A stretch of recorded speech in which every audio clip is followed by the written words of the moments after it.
Look at you, Ugochi. You really let yourself go. The words hit her like a slap. I had 2 children, she said quietly. Your children. Is that an excuse? He snapped. Just 2 children and you've lost your shape completely. You are fat now. You don't even try. She stared at him, her mouth trembling. Why would you say that to me? Because it's true, he replied harshly. Other women give birth and still look good. You...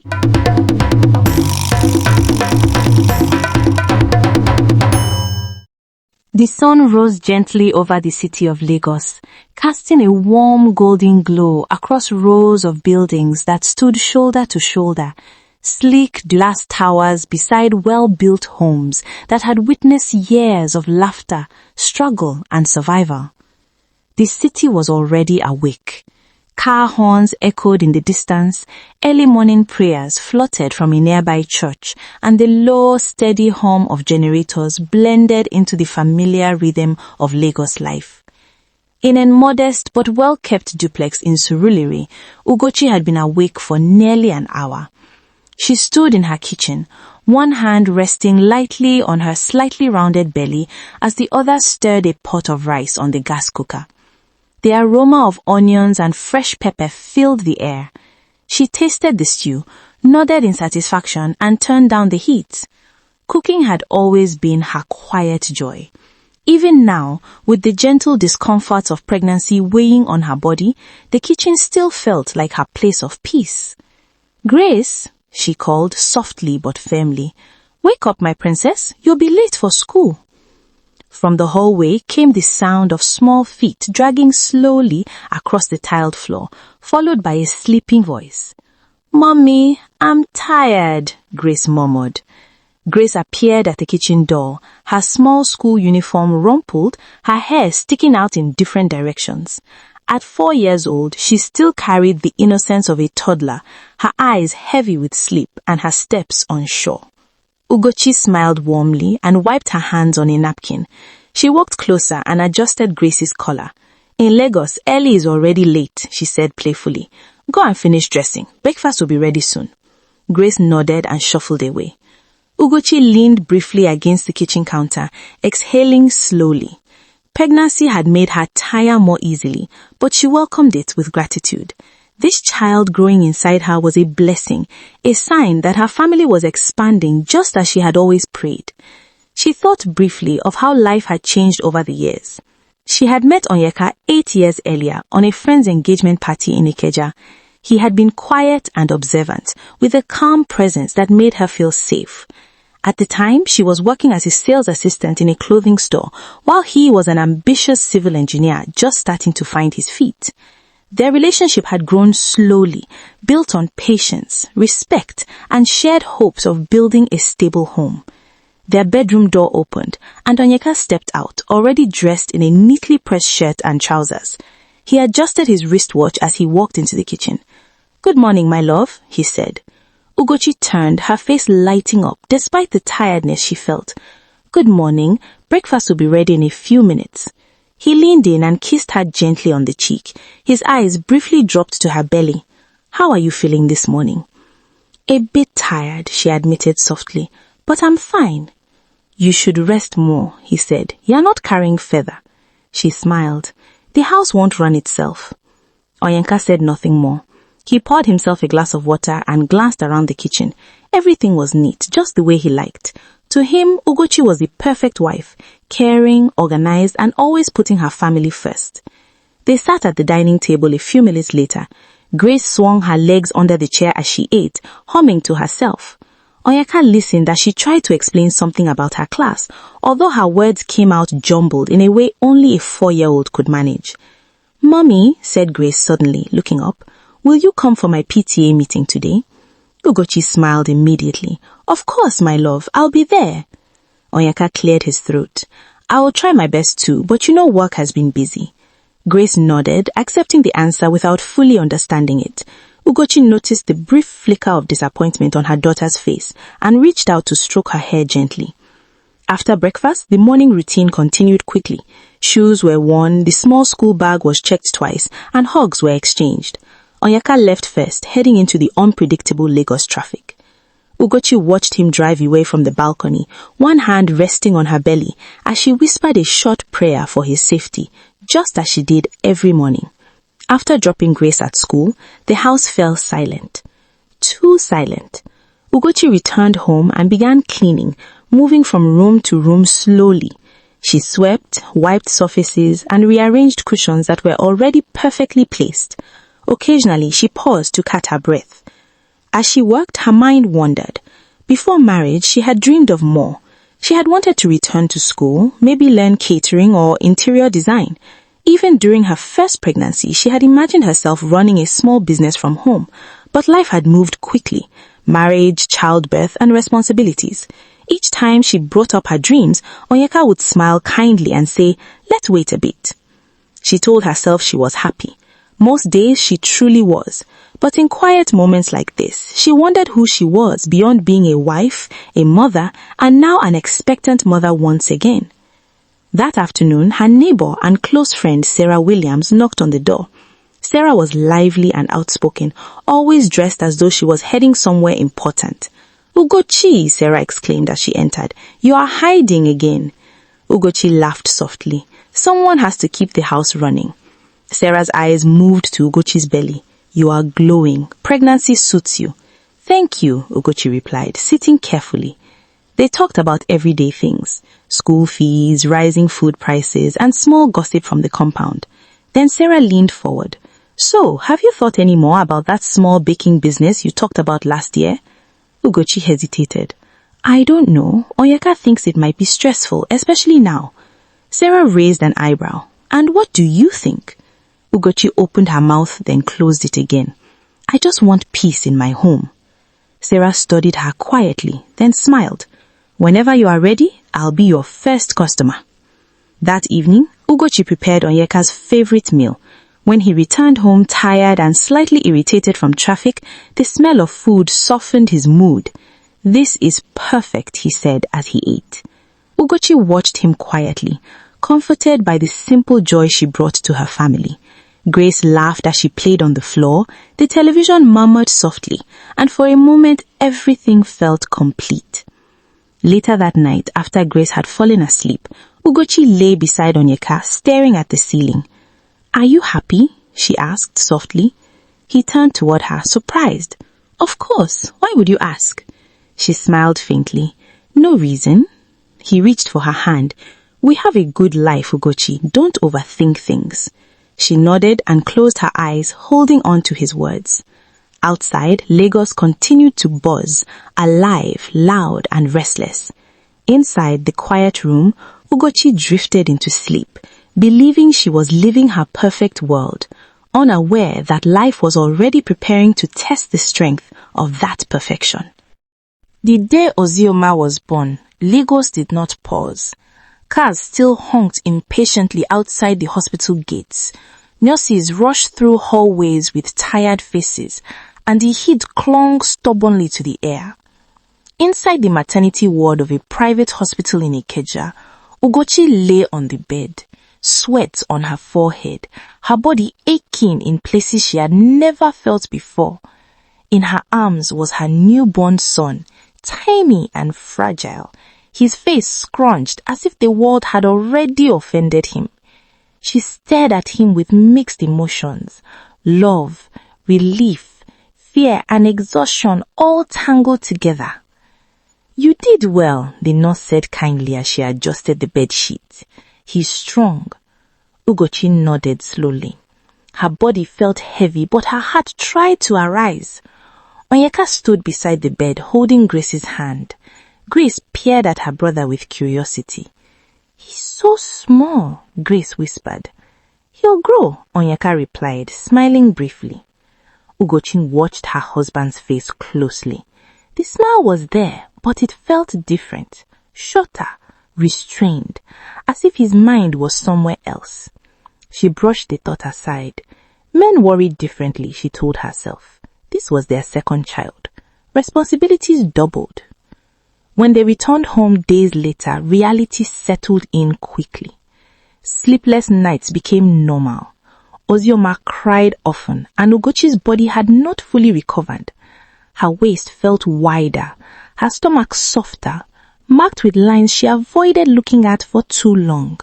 She moved slowly, careful with each step, wincing sometimes when she bent down. Oeka resumed work almost immediately. He left early and returned late, blaming traffic and deadlines. At first, Ugochi understood. She even encouraged him. "Don't worry about us," she said one morning as she adjusted his collar. "I'll manage." And she did, or at least she tried. Days blurred into nights. Feeding, cleaning, soothing, repeating. Grace needed attention too. Schoolwork, meals, bedtime stories. Ugochi gave everything she had, often forgetting herself entirely. One evening, as she stood in front of the mirror after bathing, she paused. The woman staring at her felt unfamiliar. Her breasts were fuller, her stomach no longer flat, her face looked tired, her eyes less bright. She touched her reflection lightly and sighed.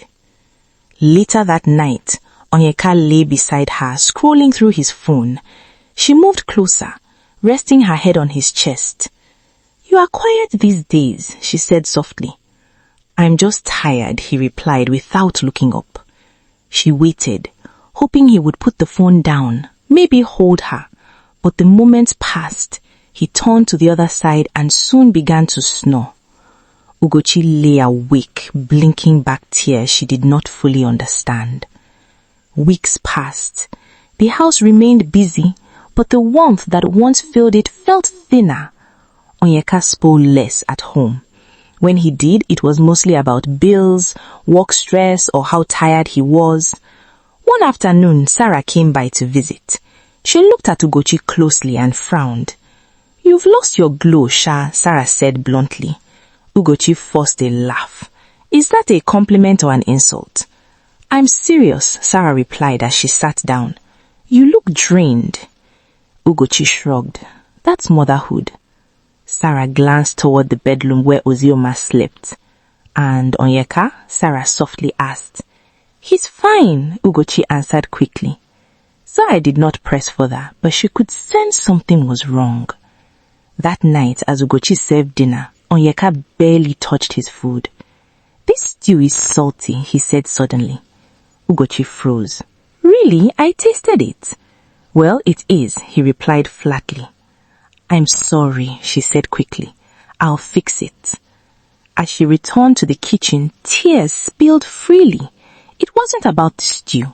It was the tone, the distance, the way he no longer looked at her the same way.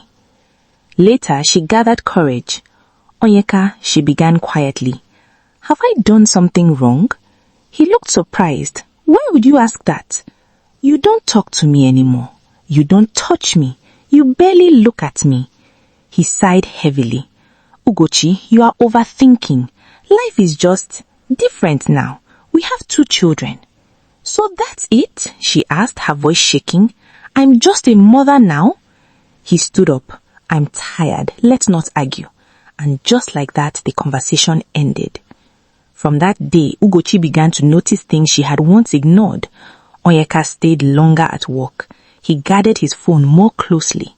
When she dressed nicely, he barely noticed. When she stayed quiet, he seemed relieved. Her confidence slipped away slowly. She stopped wearing certain clothes. She avoided mirrors. She laughed less. One afternoon, she overheard 2 women at the market talking about body changes after childbirth. One of them laughed loudly. "Men don't like stress," the woman said. "Once you lose your shape, they lose interest." The words cut deep. That night, Ugochi cried silently beside her sleeping children. She tried harder. She cooked better meals, dressed up even when she felt uncomfortable, greeted Onyeka with a smile no matter how she felt. Still, the distance remained. One weekend, she finally asked again. "Do you still find me attractive?" she asked, barely above a whisper. Onyeka hesitated before answering. "You are the mother of my children," he said. The words felt like a slap. She turned away, ashamed of her tears. In the busy city of Lagos, surrounded by noise and people, Ugochi felt more alone than she ever had. She loved her children deeply, but her heart ached for the woman she used to be, and the love she feared she was losing. As she rocked Ozioma to sleep one night, she whispered softly, "I hope I don't disappear completely." Outside, the city lights flickered, unaware that in one quiet home, a woman's heart was slowly breaking. Life moved fast, careless of the silent battles people fought behind closed doors. For Ugochi, the noise of the city had become background sound to the louder questions in her mind. Questions she never spoke out loud. Questions that sat heavily on her chest day and night. She woke up before dawn, as she often did, long before the alarm rang. Onyeka lay beside her, his back turned, breathing steadily. She studied him in the dim light coming through the curtains. There was a time she used to trace the shape of his face with her eyes and feel comfort. Now, she searched his sleeping form for answers he no longer gave her when awake. She slipped quietly out of bed and wrapped a shawl around herself. The mirror in the bedroom caught her reflection as she passed, and she stopped. Her eyes looked tired, not just sleepy, tired in a way rest could not fix.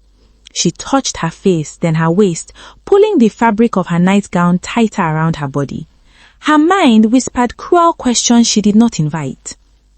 Am I still attractive? When did he stop looking at me? What did I lose? She turned away quickly, as if the mirror had accused her of something. In the kitchen, she began her routine. Boiling water, setting the table, packing Grace's lunch, preparing Ozioma's feeding bottle. Her hands worked automatically, but her mind was elsewhere. By the time Onyeka came out, fully dressed for work, she had forced a smile onto her face. "Good morning," she said. "Morning," he replied, already checking his phone. She waited. Nothing more came. "Your shirt is on the chair," she added. "I'll get it," he said, still distracted. They ate in silence. Grace talked about school, Ozioma babbled in his high chair, but the space between Ugochi and Onyeka felt wide and cold. When he stood up to leave, she followed him to the door. "Onyeka," she called gently. He turned, impatient but controlled. "Yes?" She hesitated. There were so many things she wanted to ask, but none felt safe to say. "Have a good day," she said instead. "You too," he replied, already stepping out. The door closed softly, but the sound echoed in her chest. Later that day, after dropping Grace at school and settling Ozioma to sleep, Ugochi sat alone in the living room. The house was quiet, but her mind was loud. She replayed moments from the past, how Onyeka used to touch her waist as he passed, how he used to tease her, how he once couldn't go a day without calling her just to hear her voice. Where did that man go, she wondered. Her phone buzzed. For a moment, her heart lifted, hoping it was him. It wasn't. It was Sarah. "Hey, how are you holding up?" Sarah asked when she answered. "I'm fine," Ugochi replied automatically. There was a pause. "You don't sound fine." Ugochi looked around as if someone might hear her. "I don't know what is wrong with me," she said quietly. "I feel invisible." Sarah sighed. "Have you talked to him?" "I've tried," Ugochi said. "He says I'm overthinking."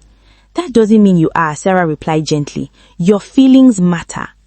After the call ended, Ugochi sat still for a long time. It felt strange hearing someone validate her pain. At home, her emotions felt like an inconvenience. That evening, she made extra effort. She dressed nicely, wore a bit of makeup she hadn't touched in months, and cooked Onyeka's favorite soup. When he arrived, she stood to greet him. "You look dressed up," he said, surprised. She smiled nervously. "I wanted to." He nodded and went to wash his hands. During dinner, she watched him closely. He ate quietly, thanked her for the food, but nothing more. No compliments, no warmth. After the children were asleep, she gathered courage again. "Onyeka," she said, sitting beside him on the couch, "can I ask you something?" He kept his eyes on the television. "What is it?" "Do you still love me?" The words came out before she could stop them. He turned to her, startled. "Why are you asking this?" "Because I feel like I'm alone," she said, her voice trembling, "even when you are here." He exhaled sharply. "Ugochi, you are my wife. Of course I care." "That's not what I asked," she whispered. Silence stretched between them. The television continued playing, loud and meaningless. "I'm tired," he finally said, standing up. "Let's talk another time." But another time never came. Days passed and Ugochi stopped asking questions out loud. She asked them in her head instead. While folding clothes, while bathing the children, while lying awake at night with a man who felt like a stranger.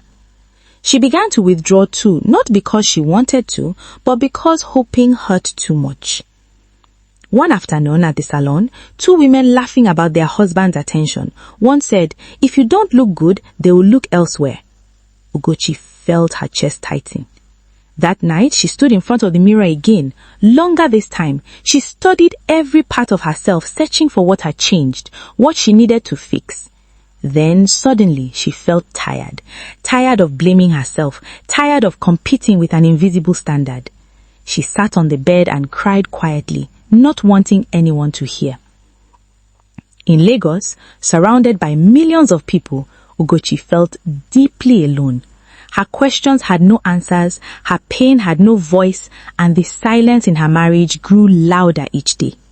She lay down beside Onyeka that night, facing the wall, and whispered to herself, "I still matter."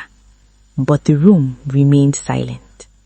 Ugochi lived in a house that was strangely quiet. Not the peaceful kind of quiet, but the heavy one. The kind that sat on the chest and made even simple breathing feel difficult. Morning arrived slowly. Ugochi opened her eyes and lay still for a moment, staring at the ceiling. The room felt cold despite the closed windows. She listened to the distant sounds of Lagos waking up. Car horns, footsteps, voices. But inside her home, there was only silence. She got out of bed and began her day. In the kitchen, the smell of tea and toasted bread filled the air. She moved carefully, almost cautiously, as though every sound mattered. Grace soon appeared, rubbing her eyes. "Good morning, Mommy," she said softly. "Good morning, my love," Ugochi replied, forcing a smile that barely reached her eyes. Grace climbed onto a chair and watched her mother prepare breakfast. Ugochi tried to focus on her movements, on the normal routine that once brought her joy. When Oeka eventually came out, already dressed and serious-faced, she greeted him. "Good morning," she said. "Morning," he replied, not meeting her eyes. They sat at the table. Grace talked excitedly about school, her teacher, her friends, the drawing she made the day before. Ugochi listened carefully, smiling, asking questions, encouraging her. Onyeka dinked quickly, barely saying a word. "I'll be late today," he said as he stood up. Ugochi looked up.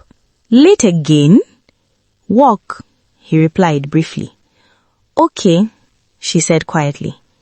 The door closed behind him, and the silence returned, thicker than before. After dropping Grace at school, Ugochi returned home to an empty house. She cleaned, washed clothes, and rearranged things that were already in place. Her hands stayed busy, but her heart felt restless. She thought of Onyeka, how conversations between them had become short and forced, how he no longer asked how she felt or how her day went. It was as though she had slowly faded into the background of his life.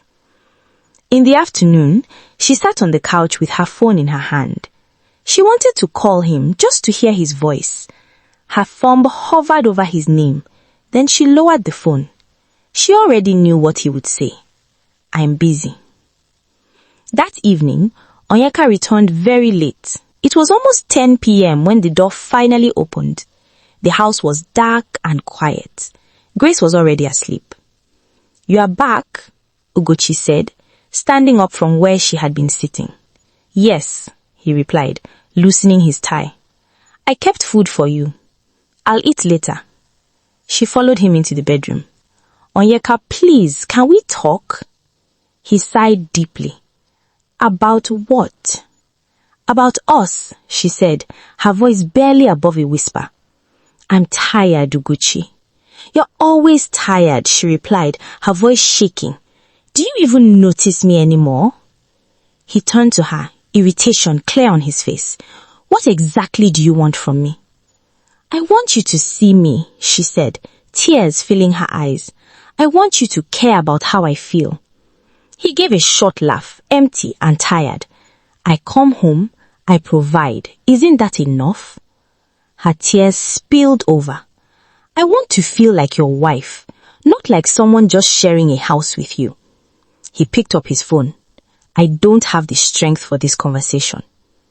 That night, Ugochi cried quietly, pressing her pillow against her face so Grace wouldn't hear. Days passed, then weeks. Nothing changed. Oeka spoke only when necessary. His responses were short, cold. When she tried to open up, he brushed her aside. When she stayed quiet, he seemed relieved.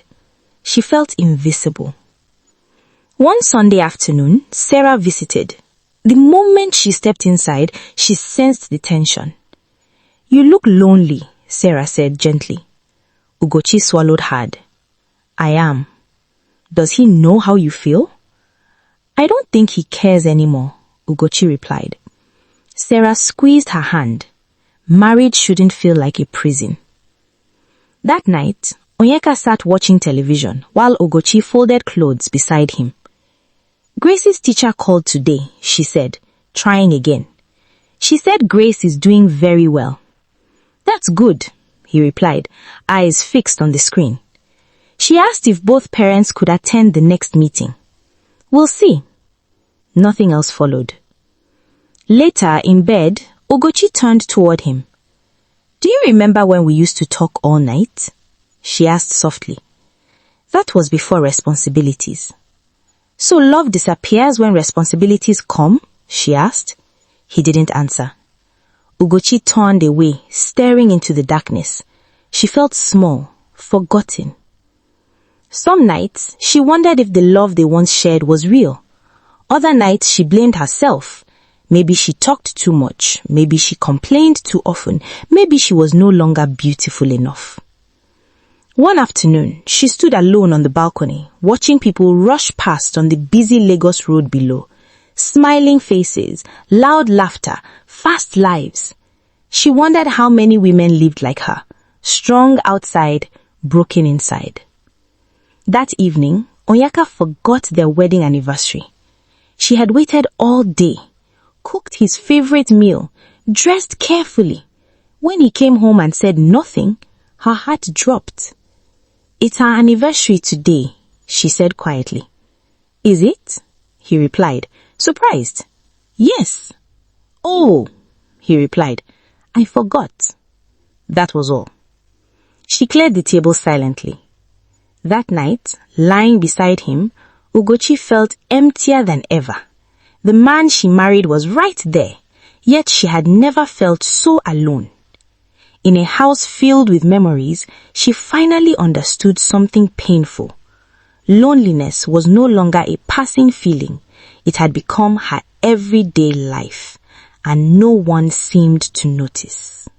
In the busy city, where people measured success by appearance, marriage, and silent endurance, Ugochi found herself struggling with a new kind of pain. The pain that came not only from her home, but from outside it. The morning began like every other. She woke early, prepared breakfast, dressed the children, and sent Onyeka off to work with a quiet goodbye that barely lingered in the air. After the door closed, she leaned against it for a moment, exhaling slowly, as if she had been holding her breath all night. That Saturday, Onyeka had reminded her the night before that they were visiting his family in Festac. My mother has been asking to see the children, he said casually. Ugochi nodded. All right. She had said nothing more, but her stomach tightened. Visits to Onyeka's family were never easy anymore. They used to be warm, full of laughter and teasing. Now they felt like quiet inspections. She dressed carefully that morning. Not too flashy, not too dull. She chose a simple dress that covered her body well, though she wished she could hide more than fabric allowed. As she tied her headscarf, she studied herself briefly in the mirror and looked away. The drive was silent. Grace and Ozioma chatted in the back seat, unaware of the tension in the front. Onyeka focused on the road, his face unreadable. When they arrived, his mother, Marguerite, greeted them with a smile that didn't reach her eyes. "Welcome," she said, hugging the children first before turning to Ugochi. "You're looking healthy." Ugochi forced a polite smile. "Thank you, Ma." They sat in the living room while food was served. Marguerite watched Ugochi closely as she ate, then cleared her throat. "Marriage is not easy," she said suddenly. "A woman must always make effort." Ugochi felt the words land heavily. She said nothing. Marguerite continued, "These days, women forget themselves after childbirth. That is dangerous." Onyeka shifted slightly, but remained silent. Ugochi swallowed hard. "I try my best," she said quietly. Marguerite nodded slowly. Trying is not always enough. The rest of the visit passed with forced smiles and careful words. By the time they left, Ugochi's head throbbed. On the way home, she finally spoke. "Your mother thinks I'm not enough." Onyeka sighed. "He didn't say that." "She didn't have to," Ugochi replied. "She's just old-fashioned," he said dismissively. That night, Ugochi lay awake, replaying every word. A few days later, she attended a church women's meeting. She almost didn't go, but Sarah had encouraged her. "You need fresh air and people," Sarah said. The meeting hall was full of women dressed beautifully, laughing and chatting. Ugochi sat quietly at the back. During the session, the speaker talked about marriage. "A wise woman keeps her home," the woman said confidently. "If a man loses interest, a woman should check herself first." The room filled with murmurs of agreement. Ugochi felt her chest tighten. She lowered her head, fighting tears. After the meeting, a woman named Linda approached her. "You're Onyeka's wife, right?" Linda asked. "Yes," Ugochi replied. "You used to be very slim," Linda said with a light laugh. "Motherhood really changes things." Ugochi smiled weakly. "Yes." Linda leaned closer. "You know men, you have to keep up." That night, Ugochi cried harder than she had in months. The pressure followed her everywhere. At the market, women talked loudly about keeping husbands satisfied. At school events, other mothers whispered about looks and lifestyles. Even compliments felt like hidden insults. "You are so strong," people said. "You've accepted your body," others added. Accepted, as if she had a choice. One afternoon, her own aunt, Helen, visited. "You should be careful," Aunt Helen said as they sat together. "Men don't complain, they replace." Ugochi felt something break inside her. "What do you want me to do?" she asked softly. Aunt Helen shrugged. "Just be more appealing." That night, Ugochi tried to talk to Onyeka again. "Everyone keeps saying it's my fault," she said quietly. "Do you think I'm not enough?" He rubbed his forehead. "Why do you listen to people?" "Because you don't say anything," she replied. He stood up. "I don't want drama." She watched him walk away, feeling smaller than ever. In the following days, Ugochi became more withdrawn. She laughed less, she spoke less. Inside her, voices clashed, society telling her she was failing, family judging her silently, and her own heart questioning her worth. One afternoon, as she bathed Ozioma, he splashed water on her and laughed. She smiled genuinely for the first time in days. In that moment, she realized something painful and true. No matter how hard she tried, she could never meet everyone's expectations. As Lagos buzzed outside, Ugochi sat alone in her room, holding on to that small realization. She was tired of carrying blame that was never fully hers. But even as she thought this, the weight of outside pressure remained heavy on her shoulders, and she wondered quietly, how much more can one woman carry before she breaks? Oyaka lived each day carrying a weight he never spoke about. From the outside, he looked like a man who had everything: a stable job, a wife, 2 children, and a home. But inside him, something was unsettled, restless, and slowly turning bitter. Every morning, he woke up with a tight feeling in his chest. The traffic, the bills, the expectations at work, The pressure to be the man of the house, they all sat heavily on his shoulders. At work, he was no longer the rising star he once was. Younger colleagues were being praised, promoted, noticed.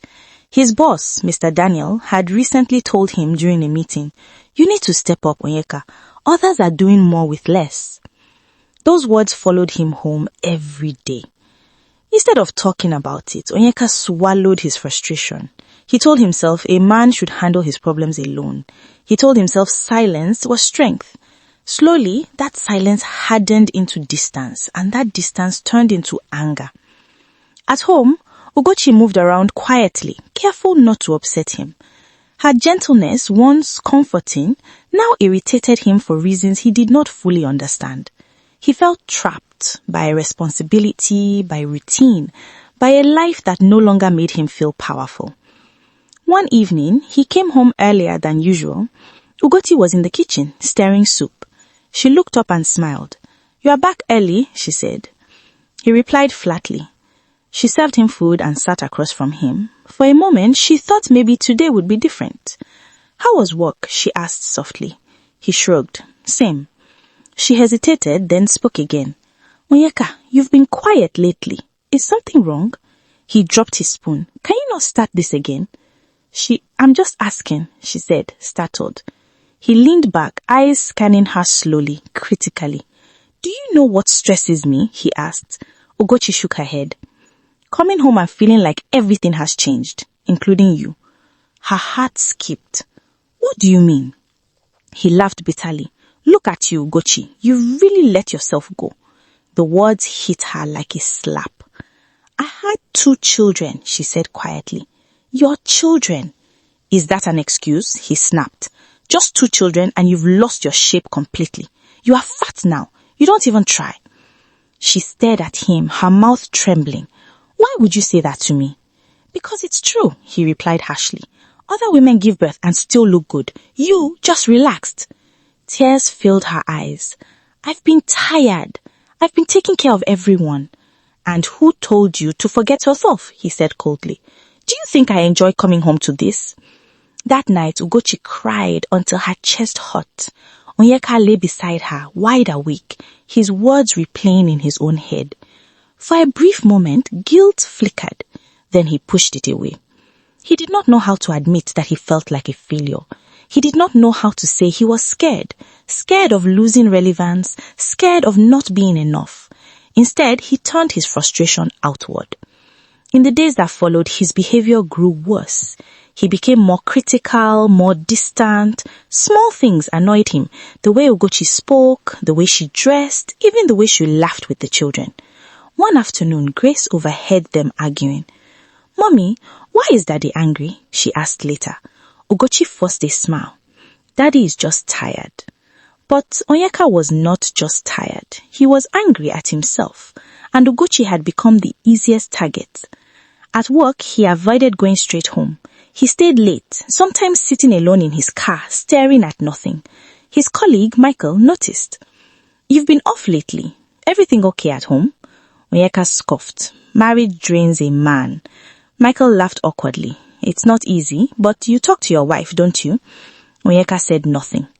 Back home, the tension thickened. Ugochi tried to avoid arguments, but the silence hurt just as much. One night, she finally spoke again. "Your words hurt me," she said softly. "When you insult my body, it breaks something inside me." He rubbed his face, frustrated. "Do you want me to lie?" "I want you to be kind," she replied. He stood up. "Kindness doesn't change reality."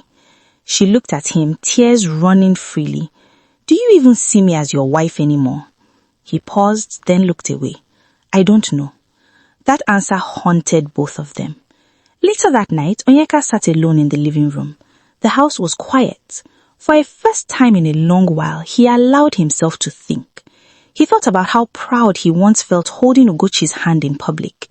He remembered how her laughter used to calm him. He remembered the man he used to be. His chest tightened. But instead of going to her, instead of apologizing, he stayed where he was. Pride held him back. Fear kept him silent. Days passed. Ugochi became more withdrawn. She avoided mirrors, avoided conversation. Oeka noticed but said nothing. One evening, after another argument, he muttered under his breath, "I married a different woman." Ugochi heard him. She looked up slowly. "I married a different man too," she said. That night, something shifted. The house felt colder. The distance between them felt final.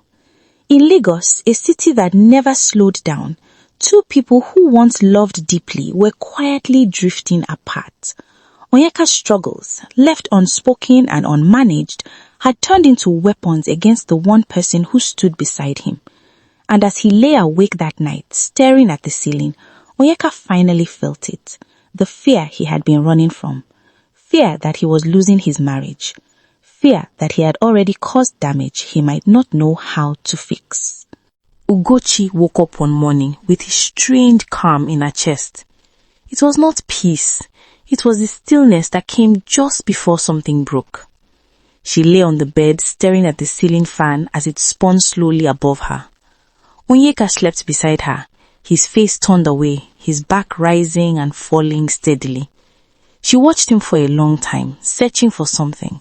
Love, regret, familiarity, but all she felt was distance. A heavy, final distance. Her body ached, not from illness, but from carrying too much for too long. She slipped out of bed and walked into the bathroom. When she looked into the mirror, she did not turn away this time. She stared at herself fully, her eyes tired but alert, her body changed but real, her face marked by quiet suffering. "So, this is me," she whispered. For the first time in months, she did not feel ashamed. She felt angry and hurt and exhausted. The memories came rushing back, the insults, the silence, the way Onyeka's words about her body replayed in her head even when he wasn't around. "You are fat now. You let yourself go. Just 2 children." Her chest tightened. She had tried. God knew she had tried. She had been patient when he withdrew, gentle when he lashed out, silent when he insulted her. She had swallowed her pain again and again, telling herself it was for the children, for the marriage, for peace. But there was no peace. By the time the children woke up, Ugochi was already dressed. She moved through the morning routine like a machine. Grace noticed first. "Mommy, are you okay?" she asked. Ugochi knelt in front of her daughter and held her shoulders. "I am fine, my love." Grace studied her face. "You look different." Ugochi smiled softly. "Sometimes different is not bad." Onyeka came out later, adjusting his shirt. He glanced at her briefly. "You didn't make tea." She replied calmly. He frowned. "You are becoming careless." Something snapped. She looked at him, really looked at him, and for the first time she did not feel fear. "I'm not careless," she said evenly. "I'm tired." He scoffed. "Tired of what? You stay at home." The words burned, but they did not silence her. "I stay at home, but I don't rest. I raise our children. I run this house. I carry your insults. I carry your silence. And I carry myself alone." Grace and Ozioma stood quietly nearby, sensing the tension. Onyeka stared at her, shocked. "What is this drama this morning?" "This is not drama. This is me talking because I'm done suffering quietly." He opened his mouth, then closed it. He grabbed his bag. "We will talk later." "No," she said firmly. "We won't." He paused at the door. "What does that mean?" "It means I can't keep pretending everything is okay. I can't keep protecting this marriage while I'm breaking inside." He laughed bitterly. "So what do you want? To leave?" "I want to breathe," she replied, "whether you understand or not." After he left, Ugochi locked the door and slid down onto the floor. Her hand shook as the tears finally came, loud, heavy sobs that tore through her chest. She cried for the woman she used to be. She cried for the love she thought she had. She cried for the pain she had hidden for too long. Later that day, she took the children to Sarah's house. Sarah opened the door and froze when she saw her face. "What happened?" Sarah asked immediately. Ugochi broke down in her arms. They sat together for hours while Ugochi poured everything out. The insults, the silence, the shame, the fear. Sarah listened, her face tight with anger and concern. "This is too much," Sarah said finally. "You can't keep living like this." I know, Ugochi replied weakly. I tried to be strong. You were strong, Sarah corrected. You're just tired now. That evening, Ugochi returned home before Onyeka. The house felt different, quieter. She packed a small bag, not to run away, but to feel prepared to choose herself if she had to. When Onyeka came home, he noticed immediately. What's that? He asked, pointing at the bag. A reminder, she said. Of what? Of that I have a limit. He laughed nervously. You're overreacting. She shook her head. No, I've been underreacting for a long time. He grew serious. So what now? Ugochi took a deep breath. Her voice was steady, though her heart raced. Now, I stop suffering in silence. I won't accept insults, I won't accept neglect, and I won't teach my children that this is what love looks like. He stared at her, speechless. I loved you, she continued softly. I still care, but I can't lose myself to keep you comfortable. For the first time, Onyeka looked afraid. That night, Ugochi slept deeply, not because everything was fixed, but because she had finally spoken. Inside a quiet house that had seen too many tears, a woman reached her breaking point, and in that breaking, she found her voice, and nothing would ever be the same again. Ugochi sat alone in the living room long after the children had fallen asleep. The house was quiet, but unlike before, the silence did not crush her chest. It felt different now, tense, alert, waiting. She sat upright on the couch, her hands folded neatly on her lap. Her heart was beating fast, but her mind felt clear. For the first time in months, she knew exactly what she wanted to say. The front door opened slowly. Onyeka walked in, tired, his shoulders slumped. He stopped when he saw her sitting there. You are still awake, he said. Yes, she replied calmly. I was waiting for you. He hesitated, then dropped his car keys on the table. It's late. I know, she said, but this can't wait. He sighed and loosened his tie. Ugochi, if this is another argument. It's not, she interrupted gently. Sit down. Something in her voice made him pause. He studied her face, expecting tears or anger, but saw neither. Slowly, he sat across from her. For a moment, neither of them spoke. Then, Ugochi began. I want to talk about us, she said, and this time, I need you to listen without interrupting. Onyeka nodded slightly.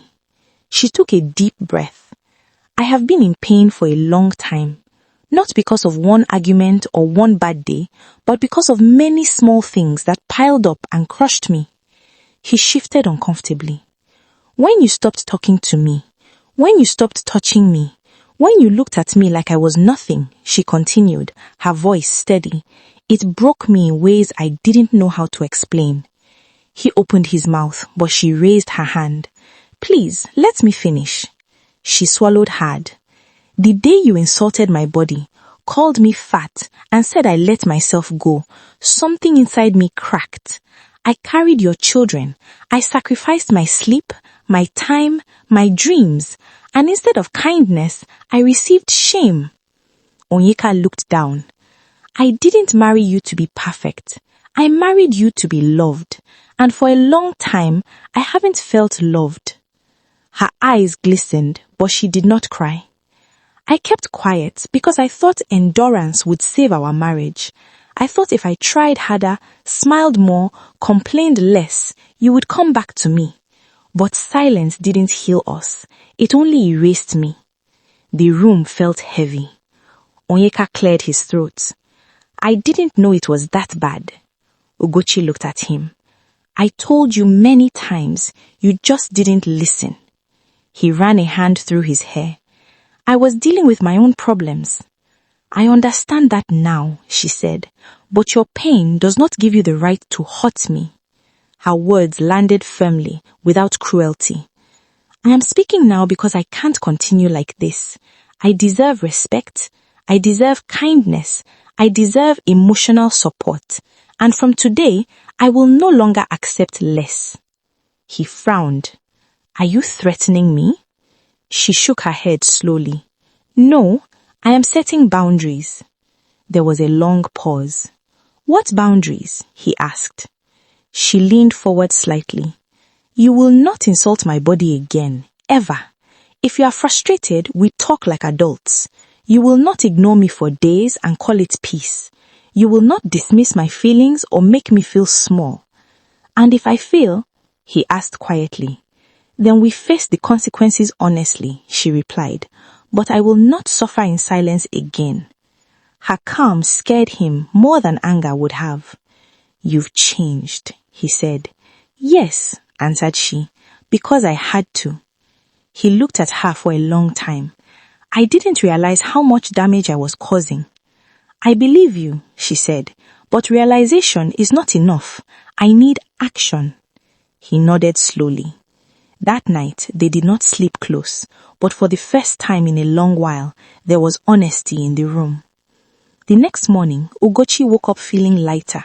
Not happy, not relieved, but stronger. She took the children to school and then walked alone to a small cafe nearby. She sat by the window, watching people pass. For once, she wasn't comparing herself to anyone. She was simply present. Sarah called her. You sound different, Sarah said after a few words. I feel different, Ugochi replied. I spoke. Sarah smiled through the phone. I'm proud of you. Later that day, Oeka sent her a message. We need to talk more. I'm ready to try. She stared at the phone for a long moment before replying. Trying means consistency, not just words. That evening, when he came home, he did something small but unexpected. He asked about her day and waited for her answer. When she spoke, he listened. It was awkward, slow, uncomfortable, but it was a start. Over the next few days, Ugochi stayed firm. When Oeka raised his voice, she calmly ended the conversation. When he made a careless comment, she corrected him immediately. When she felt overwhelmed, she said so without apology. One evening, he said, You don't laugh the way you used to. She replied, I'm learning how to feel safe again. He nodded, absorbing the weight of her words. Ugochi also began reclaiming herself in small ways.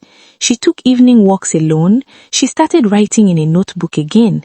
She looked at herself in the mirror without flinching. One afternoon, Grace hugged her tightly. Mommy, you smile more now, Grace said. She kissed her forehead. Because I'm listening to myself. The marriage was not fixed. There were still tense moments, still pain, still uncertainty, but something had shifted. Ugochi was no longer begging to be seen. She was standing, speaking, choosing herself. Ugochi found her voice, and with it, the strength to demand a life where love did not require suffering. And for the first time in a long time, she believed that no matter what happened next, she would be okay. Morning light filtered softly through the curtains as Ugochi sat on the edge of the bed, awake but unhurried. There was no rush in her body anymore, no tight knot in her chest, forcing her to jump up and prove something to the day. She breathed in slowly and let the air out just as calmly. Onyeka was already awake, sitting on his side of the bed, scrolling through his phone. The space between them was still there, but it no longer felt like a wound that needed immediate attention. It felt like space to think. Ugochi stood up and walked to the mirror. She looked at herself for a long moment, not to criticize, not to compare, just to see.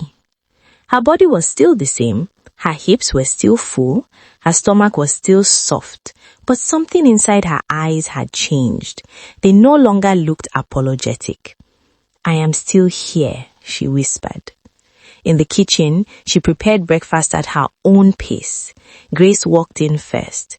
Mommy, you didn't wake me up today, Grace said. Ugochi smiled. I wanted you to wake up on your own. Grace studied her closely. You look happy. Ugochi paused, then answered honestly. I feel lighter. Ozioma toddled in behind his sister, laughing as he dragged a toy car across the floor. Ugochi lifted him easily, kissing his cheek. Her strength surprised her. Not physical strength, but something deeper. the kind that comes when a person stops fighting themselves. When Oeka joined them, the atmosphere was calm. He greeted the children and sat down. "This tea tastes good," he said. "Thank you," Ugochi replied simply. There was no tension in her voice, no need for praise. She had cooked because she wanted to, not because she needed approval. After Oeka left for work, Ugochi cleaned up and sat down with a notebook she had not touched in years. It was old, the pages slightly yellowed. She opened it slowly, then picked up a pen. At first she did not know what to write, then she began anyway. "I am learning how to be kind to myself. I am learning that silence is not peace. I am learning that my body is not my enemy." The words flowed slowly, then faster. With each sentence, something inside her loosened. Later that afternoon, she met Sarah at a small cafe not far from home. They sat outside, watching cars pass and people hurry by. "You look different," Sarah said, smiling. Ugochi laughed softly. "Everyone keeps saying that." "It's not makeup," Sarah added. "It's confidence." Ugochi stirred her drink. "I don't know if it's confidence yet. Maybe acceptance." "That's even stronger," Sarah said. Ugochi nodded. "I spent so long believing I had to earn love by being smaller, quieter, easier." "And now?" Sarah asked. "Now I know love should not hurt. And if it does, it's not love, it's control." That evening, Onyeka came home earlier than usual. He found Ugochi sitting in the living room, reading. "You've been reading a lot lately," he said. "Yes," she replied. "I forgot how much I missed it." He hesitated. "You seem stronger." She looked up at him. "I am." He nodded slowly. "I'm trying to understand you better." "I hope so," she said calmly, "but I'm not waiting to be understood to feel whole." Her words stayed with him long after she returned to her book. In the days that followed, Ugochi continued choosing herself in small ways. She went for walks alone without guilt. She laughed freely with her children. She stopped explaining herself to people who were determined not to listen. At church, when a woman commented on her body, she smiled and said, "I'm healthy and happy, nothing more." At the market, when a trader joked about women needing to stay slim for their husbands, Ugochi paid for her items and walked away without absorbing the words. One afternoon, her Aunt Helen called. "I hear you have become bold," Aunt Helen said. Ugochi smiled. "I've become honest." There was silence on the line. "I just don't want you to lose your marriage," Aunt Helen said. Ugochi replied gently, "I don't want to lose myself." That night, as she tucked Grace into bed, her daughter asked, "Mommy, were you sad before?" Ugochi hesitated, then nodded. "Yes, I was." Grace frowned. "Why?" Ugochi said, "Because I forgot something important." "What?" Grace asked. "That I matter too." Grace smiled sleepily. "You do." Those words stayed with her. One evening, Onyeka tried to make a joke about her weight. It slipped out carelessly, old habits returning. Ugochi looked at him calmly. "Don't speak to me that way." He froze. "I was joking." She replied, "I don't find it funny, and I won't laugh along anymore." He nodded. "I'm sorry." She accepted the apology not as a gift, but as a basic requirement. Healing was not loud. It did not come with dramatic moments or instant forgiveness. It came quietly, through boundaries kept, self-respect chosen, and old beliefs unlearned. One Saturday morning, Ugochi dressed up for herself, not to impress anyone, not to prove anything. She wore a dress that hugged her body exactly as it was. She looked in the mirror and smiled, not because she looked perfect, but because she looked real. "I am enough," she said aloud, and for the first time she believed it without hesitation. Her worth was no longer tied to Onyeka's attention, society's standards, or the size of her waist. It lived inside her, in her courage, her kindness, her resilience. Whatever happened next in her marriage, Ugochi knew one thing clearly now. She was healing. She was whole. And she would never again shrink herself to fit into someone else's comfort. The morning felt different. Not because everything had changed overnight, but because Ugochi had. She woke up before the children as she often did, but there was no heaviness in her chest, no familiar ache of dread. She lay still for a moment, listening to the quiet sounds of the house, the distant hum of generators, a bird chirping somewhere nearby, the slow rhythm of her own breathing. She turned her head slightly. Onyeka was awake too, sitting on the edge of the bed, elbows resting on his knees. He looked thoughtful, almost unsure. Neither of them spoke at first. Ugochi got up, wrapped her robe around herself, and went into the kitchen. She moved calmly, intentionally. When Onyeka eventually joined her, she did not tense up the way she used to. "Good morning," he said. "Good morning," she replied. They stood there for a moment, side by side, the space between them no longer sharp, but not fully healed either. "I've been thinking," Onyeka said quietly. Ugochi nodded. "So have I." He looked at her. "About us?" "Yes." He sighed. "I don't want to lose my family." Ugochi met his eyes. "I don't want to lose myself." The truth sat between them, honest and unavoidable. They sat at the dining table later after the children had left for school. The house felt open, as if it were listening. "I need to say something," Onyeka began. His voice was low, careful. "I've handled things badly. I let my fears turn into anger, and I used you as a place to drop my frustration." Ugochi did not interrupt. He continued, "I was ashamed at work of feeling stuck, of feeling ordinary, and instead of talking to you, I attacked what I thought made me feel weak." He paused. "Your body, your confidence." Ugochi's fingers tightened slightly around her cup, but she stayed silent. "I know sorry is not enough," he said. "I know I hurt you deeply." She looked at him then. "Yes, you did." He swallowed. "I don't expect things to go back to how they were. I just want a chance to do better." Ugochi took a slow breath. She said, "I need to be clear. I'm no longer fighting to keep a marriage at any cost. I'm choosing a life where I'm respected." "I understand," he replied. "Do you?" she asked. He nodded. "I'm trying to." That was all she needed to hear for now. Not promises, not apologies, but honesty. Over the following weeks, life settled into something new. Not perfect, not magically repaired, but different. Onyeka made visible effort. He spoke more, even when it was uncomfortable. He asked how she felt, and stayed to hear the answer.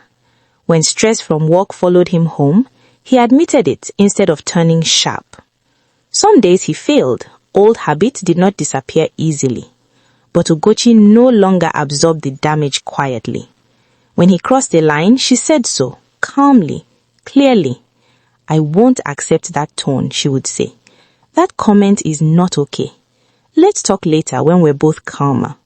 And she meant it. There were evenings they sat together without talking much, but the silence was no longer suffocating. It was simply quiet. Ugochi also began building a life that did not revolve only around her marriage. She enrolled in a short catering course nearby, something she had dreamed of for years but kept postponing. On her first day, she stood in a classroom with other women, some young, some older, and felt a sense of belonging she had missed. "This feels right," she told Sarah later. Sarah smiled. "Because it is yours." The children noticed the change too. Grace became more open, more talkative. One afternoon she said, "Daddy laughs more now." Ugochi smiled gently. "Our mommy feels stronger." Ozioma clung to her happily, unaware of the journey his mother had walked quietly for him. One evening, after dinner, Onyeka watched Ugochi as she cleaned up. "You've changed," he said again. She looked at him. "So have you." He nodded. "I used to think love was about comfort, about things staying the same. And now?" she asked. Now I know love has to grow, he said, or it dies. She held his gaze. Growth takes effort from both people. I know, and I'm still learning. There were still hard days. Days when memories returned unexpectedly. Days when trust felt fragile. Days when Ugochi wondered what her life would look like if she ever chose to walk away completely. But the difference now was this. She was no longer afraid of that thought. She knew she would survive. She knew she would be whole. One afternoon, she stood on the balcony alone, watching the city move below her. People hurried, laughed, argued, lived. She thought about the woman she used to be, the one who shrank herself to be loved. She smiled sadly. I forgive you, she whispered to her past self. You did what you knew then. That evening, Oeka joined her. You're quiet, he said. I was thinking about how far I've come. He nodded. I see it. She turned to him. Whatever happens between us, I need you to know something. What? He asked. I will never accept being invisible again. He met her eyes. You shouldn't. They stood there, not clinging, not distant, just present. The marriage did not end. It did not magically become perfect either, but it became honest. And Ugochi, she became free. Free from the belief that her worth depended on her body, free from silence that ate at her spirit, free from fear of being too much. She learned that love should not fade when life becomes difficult. It should deepen, soften, and grow stronger, or be brave enough to let go. As night settled over the city, Ugochi went inside, closed the door gently, and felt something steady inside her. Not hope based on someone else, but confidence rooted in herself. And that, no matter what tomorrow held, was her true new beginning. The lesson of Ugochi's story is that love should never require silence, self-erasure, or suffering. True partnership grows through communication, respect, and empathy, especially during life's hardest seasons. A woman's worth is not defined by her body, society's expectations, or her partner's approval, but by her humanity, strength, and dignity. When someone finds the courage to speak up, set boundaries, and choose self-respect, healing begins, whether that leads to repairing a relationship or rebuilding oneself. No marriage is worth losing your voice, and no love is real if it makes you disappear. Thank you so much for watching. Your love and support mean everything to me. If this story inspired you, please give it a thumbs up and share it with your loved ones to spread the inspiration. I'd also love to hear your thoughts. Feel free to share them in the comments below. And don't forget to subscribe to the channel for more interesting African stories. See you in the next video. Bye!